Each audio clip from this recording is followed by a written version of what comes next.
حي على الصلاة.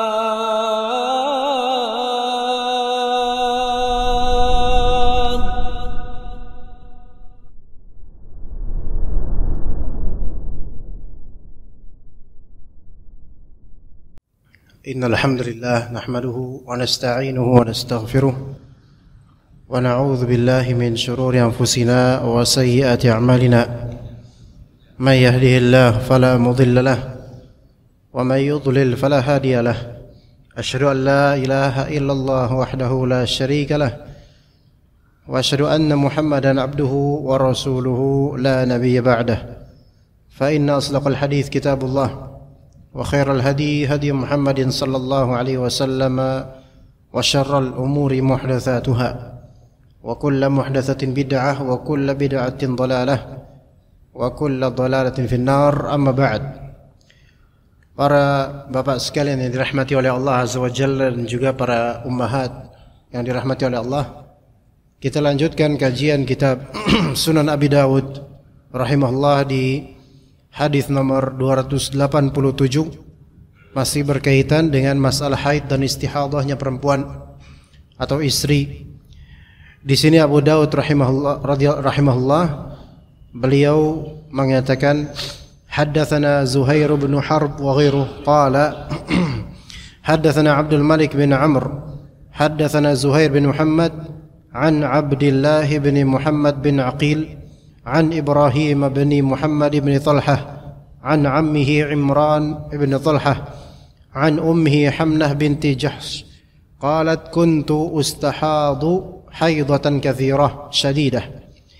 Kata seorang sahabiyah yang bernama Hamnah binti Jahsh, beliau bercerita, kuntu ustahadu haidatan kathiratan Jahsh, yaitu saya terkena atau mengalami pendarahan istihadah, keluarnya darah istihadah dengan pengeluaran yang banyak dan syadidah, banyak ya, mengalir ya. Fa ataitu Rasulullah sallallahu alaihi wasallam astaftihi wa akhbiruh, maka saya pun mendatangi Rasulullah sallallahu alaihi wasallam untuk meminta fatwa dari beliau, dan saya menceritakan pengalaman saya ini kepada beliau. Fawajadtuhu fi baiti ukhti Zainab binti Jahsh, maka aku temukan beliau Rasulullah SAW di rumah saudariku, yaitu Zainab binti Jahsh, dan Zainab ini istrinya Rasulullah SAW. Maka faqultu, aku berkata kepada Rasulullah, ya Rasulullah, inni imra'atun ustahadu haidatan kathiratan syadidah. Ya Rasulullah, saya mengalami pendarahan darah kotor istihadah dengan darah yang begitu banyak mengalir deras. Fama tara fiha qad mana'tani as-salata was-shaum, maka apa menurutmu ya Rasulullah tentang kondisi saya ini? Engkau mencegah saya dari salat dan puasa Maka kata Rasulullah SAW, an'atu laki al-kursuf. An'at yaitu asif, yaitu saya himbau engkau untuk memakai kursuf, yaitu semacam khutun atau semacam kain kecil, secarik kain kecil.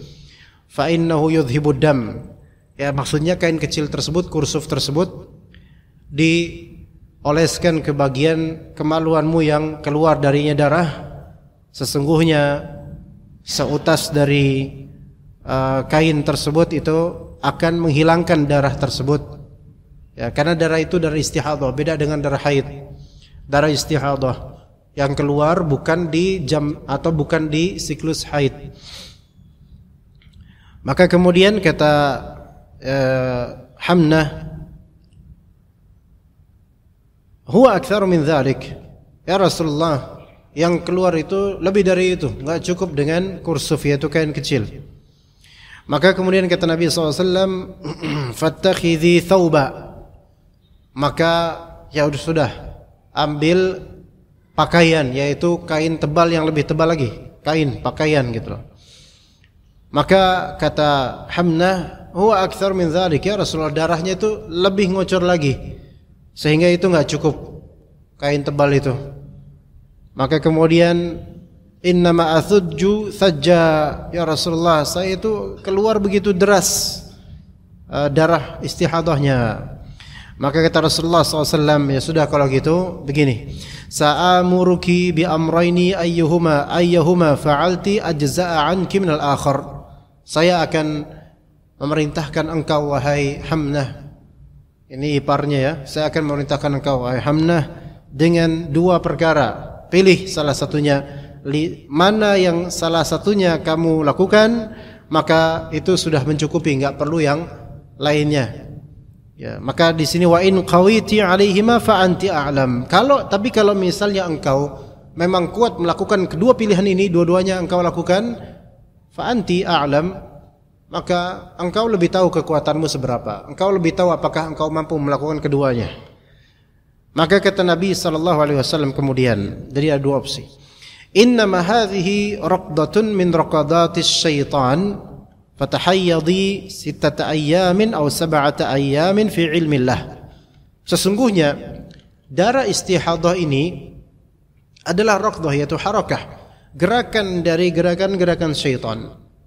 Syaf, lihat di sini kata Nabi SAW, darah istihadah ini bisa jadi apa? Bisa jadi suatu godaan syaitan sebenarnya. Bisa keluar itu dari kemaluan, darah. Karena syaitan itu mengalir di tubuh anak Adam di aliran darah. Ya. Wallahu a'lam, apakah bisa diistinbatkan dari sini bahwasanya sulitnya hamil sebagian perempuan itu disebabkan ada kontribusi jin atau tidak? Wallahu a'lam, apakah bisa dengan dalilnya atau tidak? Wallahu a'lam. Tetapi sebagian dari orang menyatakan begitu, dan sebagian dari jin, ya ketika kita kadang-kadang meruqyah sebagian perempuan, itu jinnya kadang-kadang mengklaim bahwa dirinya lah yang menghalangi kehamilan. Tetapi bagaimanapun itu hal yang gaib, kita enggak bisa menerka dengan pasti, ya. Maka kata Nabi, itu adalah suatu gerakan dari gerakan-gerakan syaitan. Fatahayyadi 6 ayamin atau 7 ayamin fi ilmillah. Maka jadikanlah kamu itu berstatus haid selama 6 hari atau 7 hari sesuai dengan apa yang Allah Ta'ala ketahui tentang dirimu. Nah di sini, ini opsi pertama.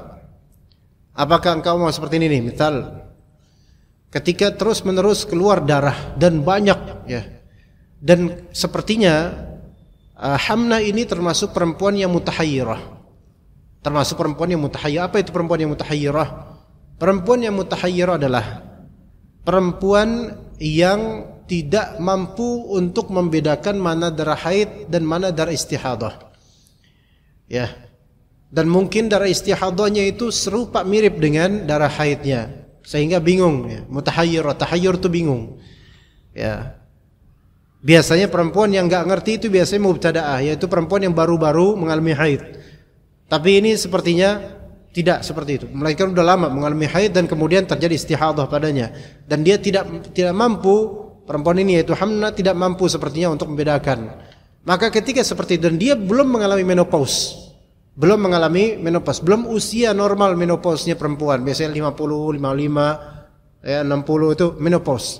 Tapi seperti ini belum sampai situ, belum sampai masuk waktu menopause. Maka ini opsi pertama kata Rasulullah SAW, yaitu coba engkau statuskan dirimu keluar haid selama 6 atau 7 hari. Kalau bisa ya diselaraskan dengan kebiasaan dahulunya bagaimana. Haidnya tanggal berapa sampai tanggal berapa. Tsumma ightasili, ya. Tsumma ightasili, kemudian kau mandi, hatta idza ra'aiti annaki qad tahurti wastanqati fasalli 23 lailah. Kemudian kemudian mandi setelah 6 atau 7, ya, hari, kemudian kau mandi setelah itu. Nah, kalau memang engkau melihat bahwa dirimu ternyata telah suci, bersih dari darah semuanya, dan udah istanqati, itu bersih, fasalli 23 lailah atau 24 lailah. Maka salatlah selama 23 malam atau 24 malam, karena kan hari ada 30 atau 29. Bisa haid ini 6 atau 7 hari. Ya sisanya sekitar itulah. Salatlah kemudian selama itu. Ya. Dan wa ayyam dan wasumi dan wa ayyamaha wasumi, dan salat selama 23 hari atau 24 hari, dan puasalah ketika itu kalau memang puasa sunnah atau puasa Ramadan. Tetapi statementkan untuk dirimu 6 atau 7 hari itu sebagai waktu haid. Sisanya waktu dianggap suci walaupun keluar darah. Tapi darah itu adalah darah istihadah. Fa inna dzalika yujzi'uk. Kalau pakai metode ini sudah cukup, kelas. Enggak apa-apa pakai metode ini. Kemudian wa kadzalika faf'ali fi kulli syahrin kama tahidun nisa'u wa kama yathurna miqata haidhihinna wa tuhrihin. Lakukanlah hal ini setiap bulan sebagaimana perempuan normal haid dan perempuan normal suci. Kayak gitu siklusnya. Di miqat, pada waktu haidnya, pada waktu sucinya kapan, gitu loh. Diutamakan sih kata para ulama, kalau perempuan ini ya mengalami istihadah terus-menerus dan tidak bisa membedakan antara darah haid dan istihadah, maka dia kalau bisa kembalikan kepada adatnya biasanya 7 hari atau 6 hari. Kapan dulu gimana adatnya gitu loh. Ya, 6 hari atau 7 hari atau lebih. Tapi kalaupun lebih, cukupkan 7 hari karena itu standar seperti itu umumnya, perempuan 6 atau 7 hari. Dan kalau ternyata dia siklusnya juga aur-auran pada waktunya, pada waktu sebelumnya, maka dia yang penting pilih dalam satu bulan umumnya keluarganya dia, yaitu ibunya misalnya, itu kisaran kapan ya, tanggal berapa sampai tanggal berapa ya, 6 atau 7 hari, maka statement kan itu sebagai haid ketika itu. Dan sisanya walaupun keluar darah, anggap darah istihadah, dan salatlah sisanya salat dan puasa normal pada waktu yang dianggap masih suci, ya sudah suci. Kemudian dikatakan di sini wa in qawiti ala an tuakhiriz zuhra wa tuajjilil asr. Dan kalau misalnya engkau kuat, boleh engkau mengakhirkan zuhur ya dan mengawali asr. Maksudnya masuk waktu asar. Maksudnya misalnya zuhur kan masih keluar darah istihadah itu. Wajib salat sebenarnya, tapi boleh di sini dijamak takhir ke waktu awal asar. Kalau kamu mau nih kuat, engkau wahai Hamnah, salat waktu zuhur diakhirkan ke waktu asar awal-awal. Jadi di awal waktu asar kamu salat zuhur kemudian salat asar. Dijamak maksudnya. Fataghsilina wa tajma'ina baina as-salataini adh-dhuhra wal 'asr. Baina as-salataini adh-dhuhri wal 'asr. Maka engkau mandi, sekali mandi dan menggabungkan antara dua salat untuk satu mandi untuk dua salat, yaitu salat zuhur dan asar. Karena ada beberapa riwayat di sini juga menunjukkan bahwasanya perempuan yang istihadah dianjurkan untuk mandi untuk setiap salat fardu. Dianjurkan untuk mandi untuk setiap salat fardu gitu loh. Ya, perempuan yang keluar darah yang bukan haid, bukan nifas, dianjurkan mandi untuk setiap salat fardu. Maka boleh di sekarang karena kesulitan masyaqqah, dia diperbolehkan untuk menjamak salat zuhur dan asar, atau kemudian kata Nabi SAW juga boleh wa tu'akhirinal maghriba wa tu'ajjilina isya. Engkau mengakhirkan salat maghrib dan engkau mendahulukan isya, boleh. Ya, misalnya perempuan ini nih sekarang nih jam 7 lewat ini ada perempuan atau misal istri antum ya mengalami istihadah yang berlarut ya.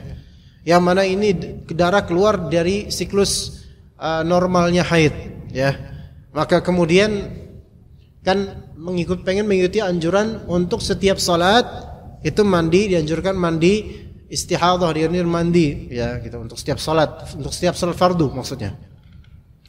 Maka ini karena darah ngucur terus ya, maka diberikan keringanan untuknya. Kalau memang mau kuat, maka silakan diakhirkan salat maghrib di waktu awal isya.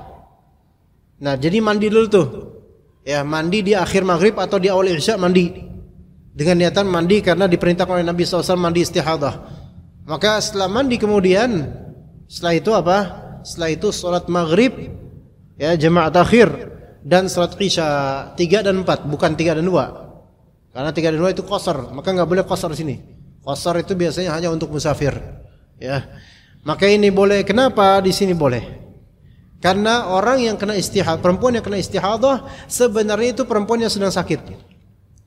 Dan orang yang sakit itu ketika dia memang kesulitan untuk sholat pada waktunya, ya, ada masyaqqah kesulitan, maka diperbolehkan menjamak antara zuhur dan asar serta maghrib dan isya.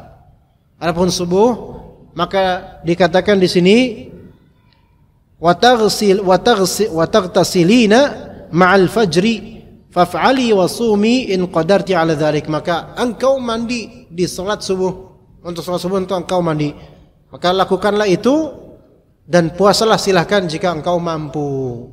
Di sini jemaah sekalian rahimakumullah, ya, bisa wa hadza, kata Nabi sallallahu alaihi wasallam, hadza ajamul amrayni ilayya, dan ini yang paling aku sukai, yaitu engkau tetap puasa dan engkau menjamak 2 salat di tadi, ya. Untuk 2 berarti sehari bisa 3 kali mandi. Walaupun bisa juga dia kalau memang mampu mau 5 kali mandi dalam sehari kalau dianjurkan. Kalau mau anjuran itu.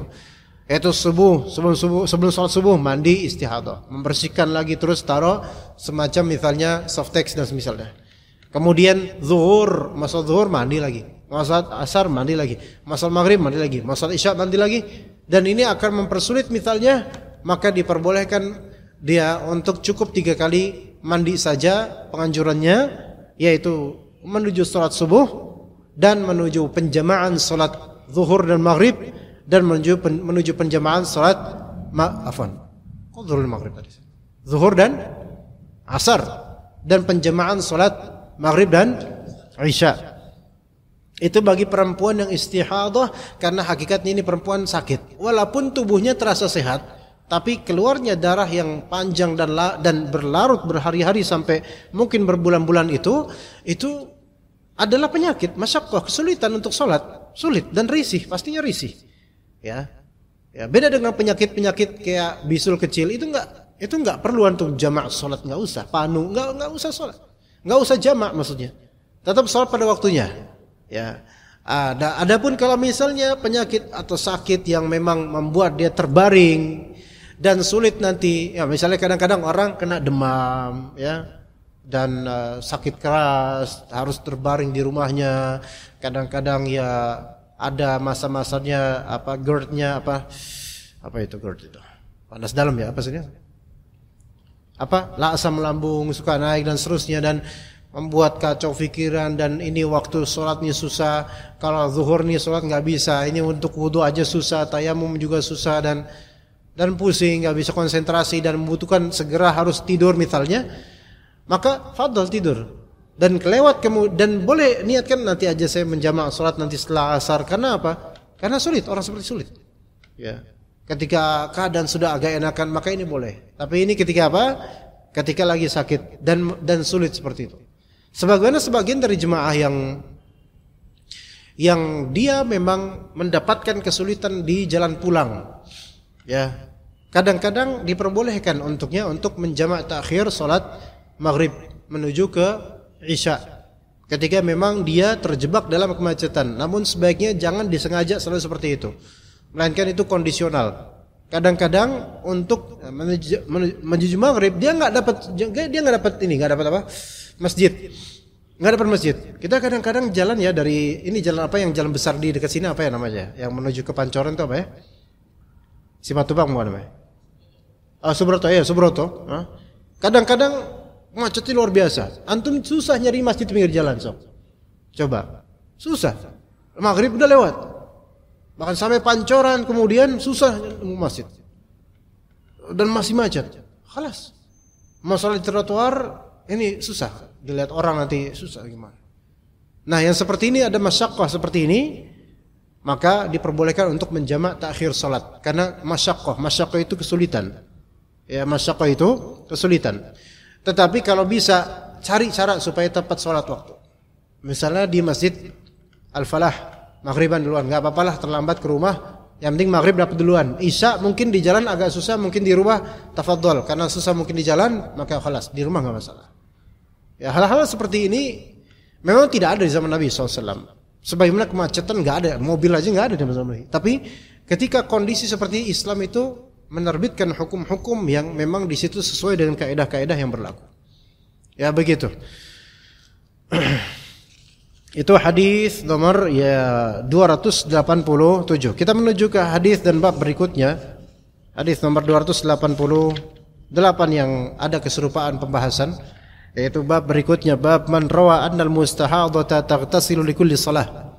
Bab riwayat yang menunjukkan bahwasanya perempuan yang mengalami keluarnya dari istihadah itu mandi di setiap salat. Mandi di setiap salat. Maksudnya salat fardu. Adapun salat tawabi', salat yang sifatnya ikutan dengan salat fardu, maka tidak perlu mandi lagi. Seperti qabliyah salat, tahiyatul masjid, ba'diyah, maka itu tidak perlu mandi. Kalau mandi juga ya enggak. Kalau salat sunnah, salat qiyamul lail, mandi juga enggak. Itu berapa kali mandi sehari itu kalau kayak gitu ya? Misalnya ini ummahat pengen salat rawatib. Berapa kali salat rawatib? 12 rakaat. Berarti 6 kali mandi dia. Subhanallah. Atau anggaplah 4 kali mandi mungkin. Sebelum salat subuh ada 2 rakaat qabliyah subuh, mandi dulu. Habis rakaat 2 rakaat qabliyah subuh, mandi. Kemudian salat subuh 2 kali mandi pagi-pagi. Subhanallah. Ya, entar salat duha mandi lagi. Entar qabliyah zuhur mandi lagi. Zuhur mandi lagi. Ba'diyah zuhur mandi lagi. Salat 2 atau 4 rakaat sebelum salat asar mandi lagi. Ini enggak seperti itu formatnya. Itu kalau kayak gitu enggak tahu jadi apa badannya nanti, kebersihan ya. Maka cukup di 5 waktu salat atau bisa diringkas dengan jamak yang tadi kita sebut. Cukup 3 kali berarti mandinya, yaitu mandi untuk salat subuh, mandi untuk jamak salat zuhur dan asar, dan mandi untuk jamak salat maghrib dan isya. Maka dalam riwayat Ummu Habibah binti Jahsh, ya, khatanat Rasulullah SAW wa tahta Abdurrahman bin Auf, yang mana Ummu Habibah ini istrinya Abdurrahman bin Auf, ustuhidat 7 sinin, mengalami pendarahan keluar darah istihadah selama 7 tahun. Itu udah pernah kita sebutkan pekan lalu. Fastaftat Rasulullah SAW fi dzalika, kemudian meminta fatwa dari Rasulullah SAW. Maka kata Rasulullah SAW, sebagaimana hadis yang telah berlalu di pekan lalu, inna hadhihi laysat bil haidah, sesungguhnya ini bukan termasuk haid, walakin hadza irq, ini adalah darah kotor. Faghtasili wa shalli, maka mandilah dan salatlah. Maka berkata Aisyah radhiyallahu anha, fakanat taghtasilu fi mirkanin fi hujrati ukhtiha Zainab binti Jahsh. Maka dia pun mandi di suatu celah, ya, di kamar mandi di kamarnya saudarinya, yaitu Zainab binti Jahsh. Ya. Hatta ta'lu humratud dami alma, sampai kemudian meninggilah jam bercampur merahnya darah dengan air.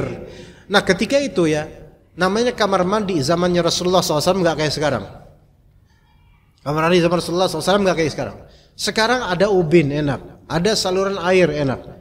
Kalau zaman ketika itu mungkin ada semacam ember, kemudian mandi dan kemudian membersihkan kemaluannya, dan di situ banyak darah, dan kemudian sampai lantai, yaitu tanah kamar mandi itu terlihat banyak sekali darah bercampur dengan air, yang mana itu tidak mengalir ke luar gitu loh. Makanya dalam riwayat Abu Daud dalam hadis lainnya disebutkan bahwasanya Rasulullah SAW melarang berwudu di kamar mandi. Melarang berwudu di kamar mandi. Tapi harus difahami, larangan tersebut berlaku sesuai dengan illat dan sebabnya.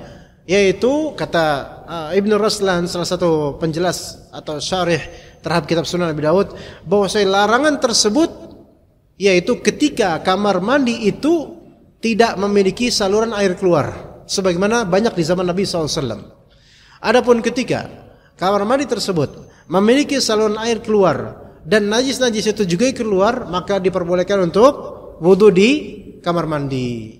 Boleh, sebagaimana di umumnya kamar mandi sekarang. Hanya saja kalau kamar mandi umum, bukan pribadi, bukan di rumah ya, maaf seperti di masjid kan itu umum.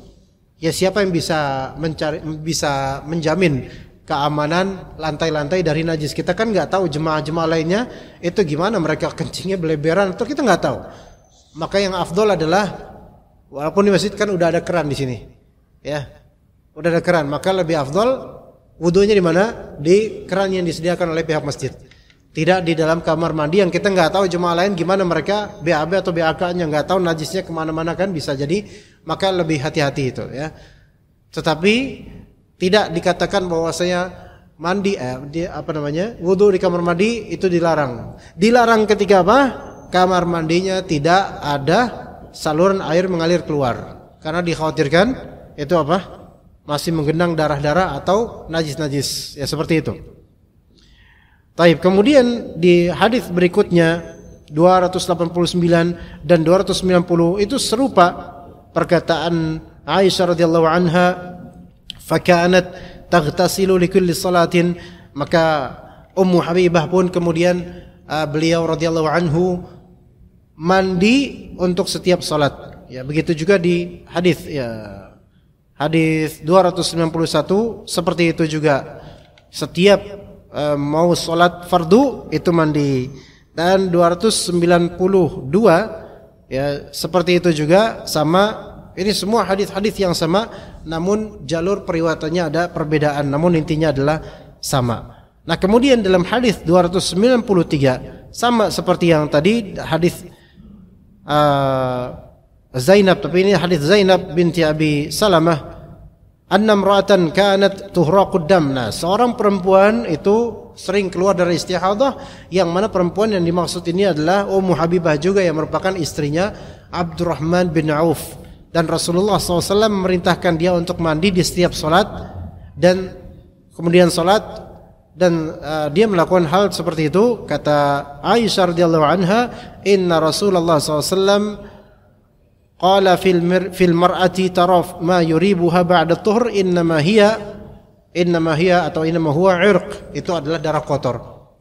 Darah kotor itu bahasa kita. Apakah darah itu kotor semua? Semua darah sebenarnya kotor, jemaah. Ya memang itu bahasa aja, bahasa dokter atau bahasa kita, darah kotor, darah bersih. Tetapi darah di sini para ulama berbeda pendapat mengenai hukum kenajisannya. Darah ketika dia kecil ya keluar, misal dari luka kecil, sesayatan kater atau apa kecil sedikit keluar, maka itu dimaafkan. Ya, darah yang keluar kecil itu dimaafkan. Maksudnya dimaafkan di sini apa? Antum lagi sholat, kemudian antum misal garuk-garuk jerawat keluar darah, itu dimaafkan karena ini kecil sedikit. Ya, dimaafkan. Maksud dimaafkan najis namun tidak apa-apa. Najis namun tidak apa-apa. Namun kalau misalnya mimisan dari hidung, maka ini yang lebih sahih adalah najis karena dia termasuk, kalau mimisannya banyak ya, termasuk bertetes-tetes mengalir. Kalau mimisannya banyak, maka wajib baginya untuk membersihkannya dulu atau menyumbatnya dengan ini misalnya, atau sesuatu dia disumbat dengan itu, dari nafas pakai mulut aja. Itu kalau mimisan. Apakah batal sholat seseorang yang lagi sholat terus mimisan? Yang sahih adalah tidak batal sholatnya, karena darah ini bukan keluar dari kemaluan. Yang membatalkan sholat atau wudu adalah apa yang keluar dari kemaluan. Adapun yang keluar dari hidung, dari mimisan, itu wallahu a'lam tidak membatalkan sholat, tidak membatalkan wudu insyaallah. Tetapi wajib baginya untuk menyumbatnya. Taib. Kalau misal begitu kan namanya tidak membatalkan sholat ya, lagi mimisan. Kan dia butuh nyumbat, kan butuh gerak banyak. Apakah dia batal sholatnya dengan bergerak banyak? Tidak batal sholatnya selama gerakannya ini memang untuk kebutuhan sholatnya. Kecuali kalau dia memang tidak mendapatkan apa? Benda atau tisu untuk menyumbat hidungnya. Kalau dia nggak mendapatkan itu ya dia harus nyari kemana-mana dong. Ya khalas, dia batalkan aja sholatnya karena gerakannya terlalu jauh, terlalu banyak. Dia harus ke warung dulu nyari yang susah. Masuk ke warung dulu dalam keadaan sholat gitu. Ya, Tapi kalau di tasnya memang ada ini, secarik ini dan seterusnya, maka bisa. Bisa dia cukup sumbat gitu. Di tas, buka tas, sumbat gitu. Iya.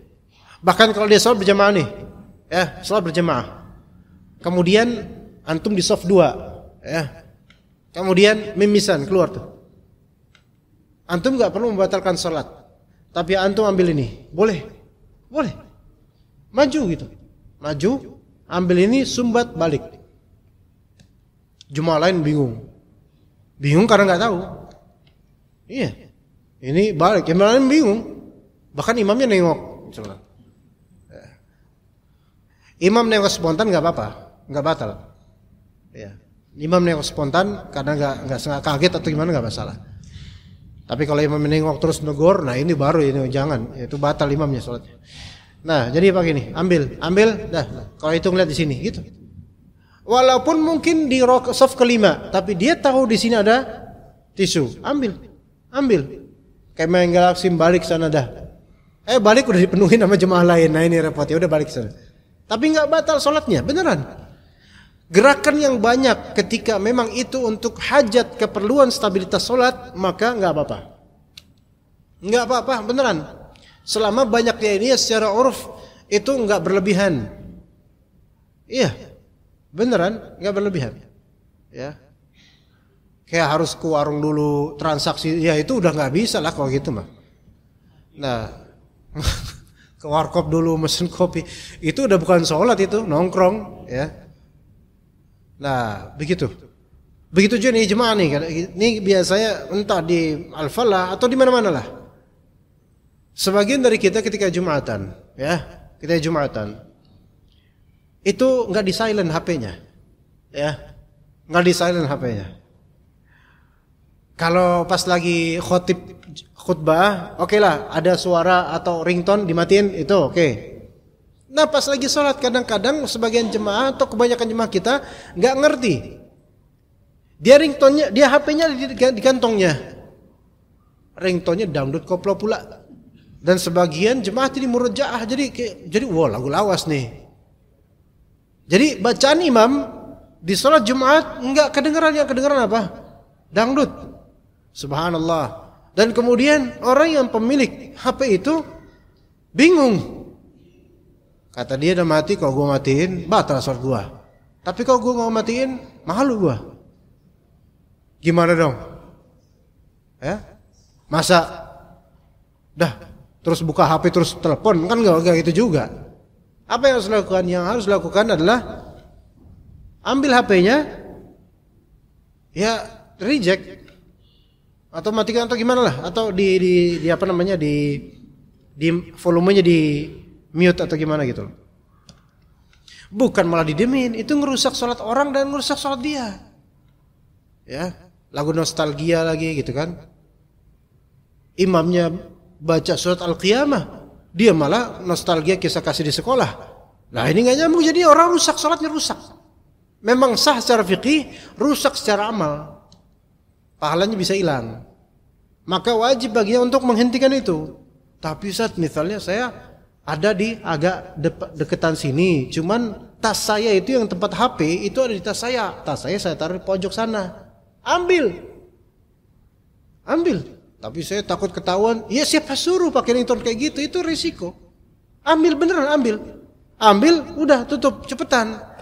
Jangan nunggu sampai khatam dulu lagunya baru selesai, jangan. Ambil cepet, tutup. Kemudian balik. Balik ada yang ngisi dari belakang. Gimana tuh kok gitu? Ya udah isi yang belakang. Jangan diusir, orang udah ngisi, jangan punya gua nih sok gini, jangan. Udah, isi yang tadi yang dikosongin oleh orang yang di belakang itu. Ya begitu, ya jemaah sekalian, seperti itu. Ini tadi kebuka, ya. Baik, kita lanjut kemudian jemaah sekalian rahimakumullah. Di hadis berikutnya, ini hadis kembali ke masalah jamaah salat dan mandi sekali untuk dua salat tersebut, sebagaimana hadis 294. Ini hadis riwayat Aisyah yang beliau menceritakan juga hadis yang sama dengan lafal yang agak sedikit berbeda. Ustuhidat imra'atun ala ahdi Rasulullah SAW. Di zaman Rasulullah SAW ada perempuan yang dia istihadah, ya, Fa umirat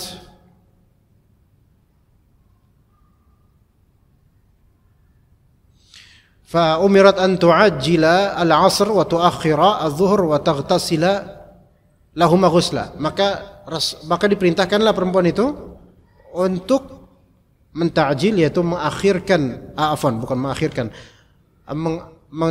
yaitu melakukan salat asar di awal waktu asar dan mengakhirkan salat zuhur di waktu asar, atau boleh juga di akhir waktu zuhur, bisa ya, atau bisa juga di awal waktu asar di jamak ya. Wa an tu'akhkhira al-maghrib wa tu'ajjila al-'isya wa taghtasila lahum ghusla. Dan juga mengakhirkan salat maghrib dan mengawali salat isya dan mandi satu kali untuk keduanya, satu kali mandi. Wa taghtasila li salati subhi ghusla, dan mandi untuk salat subuh satu kali mandi. Faqultu li Abdurrahman. Taib, dan cukup itu hukumnya. Dan juga hadis berikutnya, hadis yang serupa dengan lafal yang tadi. Dan hadis berikutnya 296 ada juga keserupaan, namun kemudian di sini kata Asma, ini hadis Asma binti Umais. Aku berkata, ya Rasulullah, inna Fatimah bint Abi Hubeish ustuhidat mundu kadha wa kadha falam tusalli. Wahai Rasulullah, sesungguhnya Fatimah binti Abi Hubeish itu mengalami pendarahan darah istihadah yang berlarut sejak waktu sekian udah lama, dan beliau tidak sholat. Nah ini nih, ada beberapa perempuan ngira semua darah yang keluar itu haid semua, sehingga mau seberapa lama akhirnya kemudian enggak sholat, bahkan sampai sebulan misalnya dianggap ini darah haid. Maka apa kata Rasulullah SAW? Kata beliau SAW, subhanallah. Ya, nanti kita lanjut insyaallah setelah azan insyaallah ta'ala. Yang mau bertanya nanti setelah azan insyaallah, jika ada pertanyaan. Baik, kita lanjut tadi. Kemudian kata Nabi SAW ketika mendengar Fatimah binti Abi Hubeish sudah lama istihadah dan tidak salat selama istihadah karena mengira tidak boleh salat, maka kata Nabi, subhanallah. Lafal subhanallah itu boleh dipakai atau diucapkan dalam rangka takjub atau kaget, namun dalam rangka kaget yang heran dan mengingkari itu boleh. Ya subhanallah, gitu kan. Boleh seperti itu. Kata beliau sallallahu alaihi wasallam, inna hadza minasyaitan. Sesungguhnya darah seperti ini dari syaitan. Ya, dalam riwayat tadi ya, yang pertama kita sebut innaha raqdatun min raqadatis syaitan. Ya, gerakan dari gerakan-gerakan syaitan.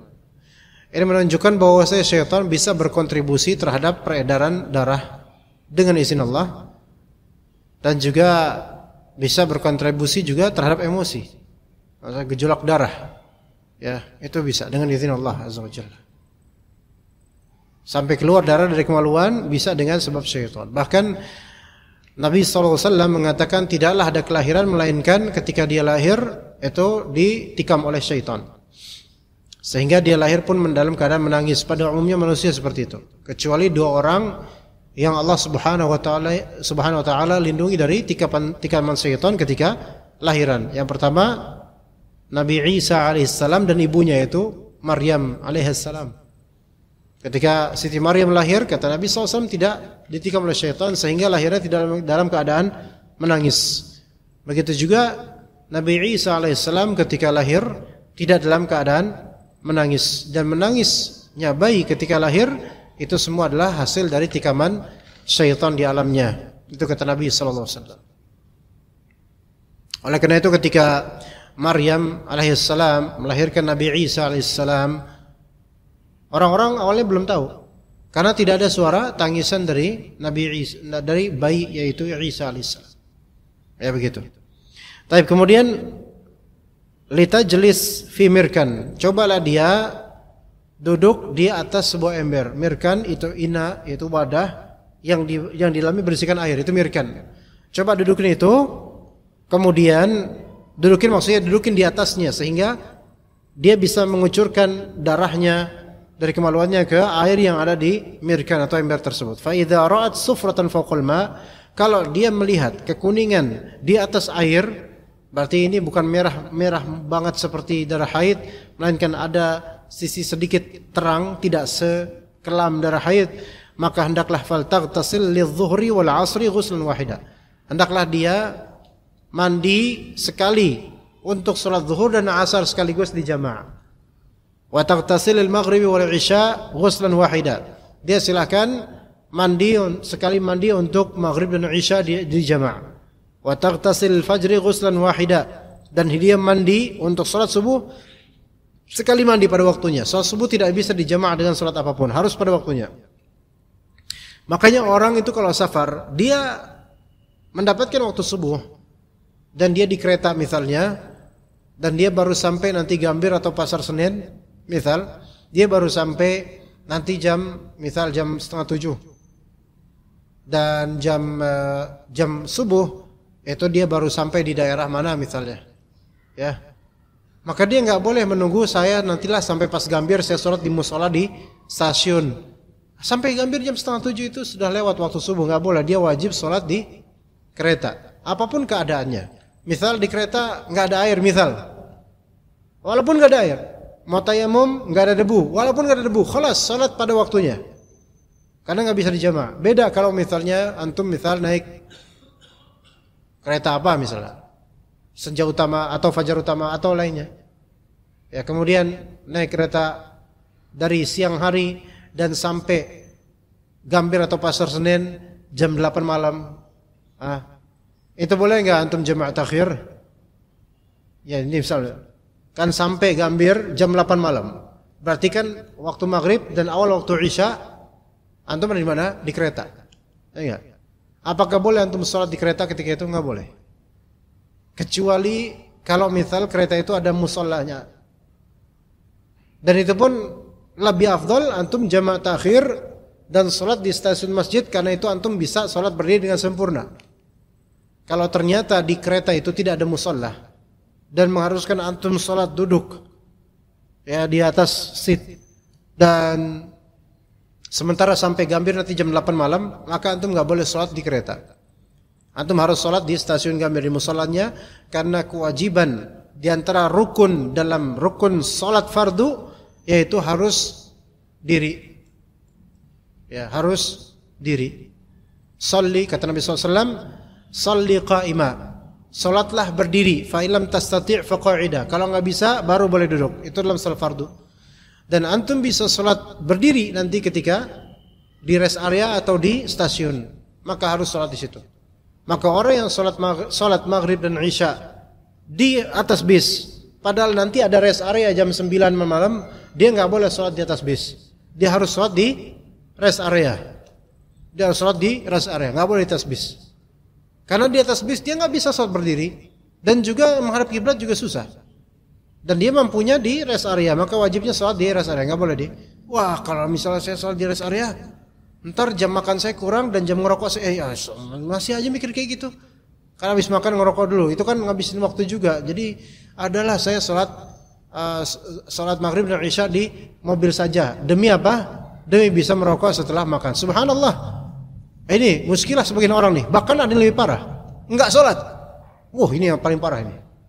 Ya, maka kalau dia sholat di atas bis, padahal dia mampu sholat di rest area, maka sholat di atas bis itu dianggap tidak sah. Karena dia ada posibilitas dan kesempatan untuk sholat berdiri di rest area. Kecuali kalau dia misal berangkat naik kereta Senja Utama misalnya, kemudian baru sampai besok pagi, misal saja besok pagi, ya, dan maghrib dan isya otomatis harus di atas kereta. Nggak bisa dia nyetop kereta, afwan nih saya mau sholat dulu di luar, nggak bisa lah, kan nggak berhenti, ya kan? Maka dia wajib sholat di atas kereta dengan keadaan apapun yang dia mampu. Seperti itu, kita cukup sampai sini insyaallah. Sallallahu ala nabiyina Muhammad wa ala alihi wa sahbihi ajma'in. Subhanakallahumma bihamdika asyhadu an la ilaha illa anta astaghfiruka wa atubu ilaik. Assalamualaikum warahmatullahi wabarakatuh.